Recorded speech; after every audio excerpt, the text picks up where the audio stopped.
Crypto longs bleed 1.5 billion in forced liquidations. Since May 25th, more than $1.5 billion in long positions have been liquidated since May 25th, according to a May 30th post from Cointelegraph. The tally covers a 5-day stretch in which leveraged bulls were repeatedly stopped out, even as headline spot prices barely moved. That gap between price and pain is the story. As of May 30th, 2026, Bitcoin trades at 73,047, down 0.36% on the day and 1.53% over the week. Ether sits at 2013, essentially flat at 0.14% in 24 hours. The market is not crashing.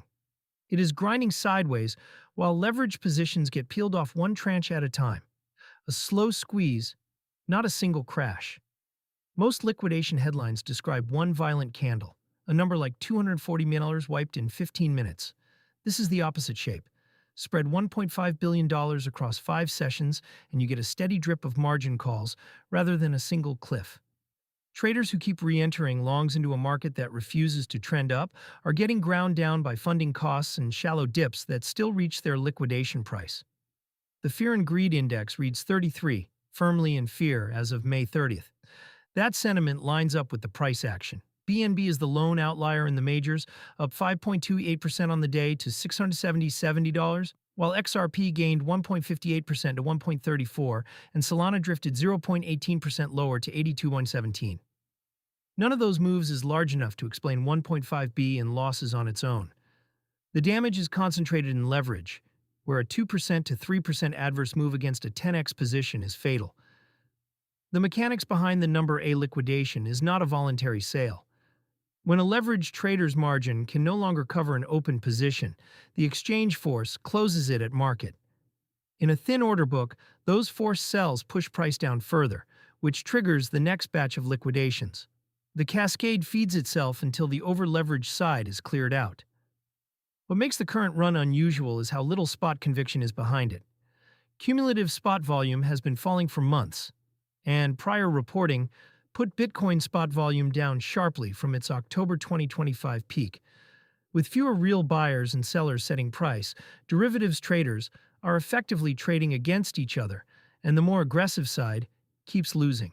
A flat tape is not a safe tape when most of the open interest is borrowed. Leverage, not price direction, decided who got hurt. Holders who own crypto outright are looking at a quiet week. Down 1% or 2%, nothing more. Leveraged longs in the same week lost over $1.5 billion. That divergence is the practical lesson buried in the data. Position size and borrowed exposure, not the direction of spot, decided who got hurt. It also explains a behavior pattern that shows up across cycles. Rather than sell into forced liquidation wicks, many holders move balances into dollar-pegged stablecoins and keep spending from those instead of touching their core position. Spending from a stable balance during a choppy stretch sidesteps the temptation to time a volatile market, and it avoids realizing losses on assets a holder still wants to keep.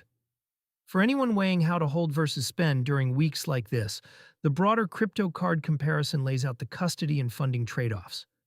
Watching for the flush to end liquidation cascades tend to resolve when the leverage side is finally exhausted.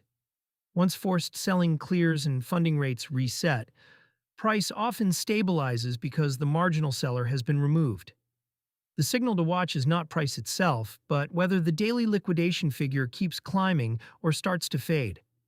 A shrinking daily number after a multi-day flush usually means the over-leveraged positions are mostly gone. For now, the message from the past 5 days is blunt. A market can take $1.5 billion out of one side without moving spot more than a couple of percent. The leverage did the work.